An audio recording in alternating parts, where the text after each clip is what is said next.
দিনটা ছিল 1 জানুয়ারি আর সেই দিনই ছিল আমার দিদির ডেলিভারি। সকালে 6টা সাড়ে 6টার মধ্যেই কিন্তু অ্যাডমিশন হয়ে গেছিল আর রাস্তায় তো দেখতেই পাচ্ছ কি কুয়াশা। এখানেই কিন্তু আমারও ডেলিভারি হয়েছিল আর রিসেপশনটাও দেখো পুরো ফাঁকা ছিল তখন। আর এর মধ্যেই কিন্তু দিদিকে ওটির জন্য রেডি করে দিয়েছিল আর ওর ওটির টাইম ছিল কিন্তু সকাল 8টা। আর সেই দিন না এই নার্সিং হোমে প্রচুর ডেলিভারি ছিল। আর কিছুক্ষণ তারপরে আমাদের আমাদের আমাদের হ্যাপি নিউ ইয়ারের গিফট আসছে।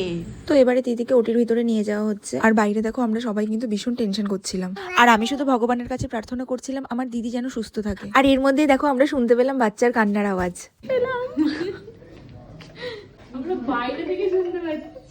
এই মোমেন্টটায় যে কি একটা অদ্ভুত আনন্দ হচ্ছিল যেটা মুখে বলার মতন নয়।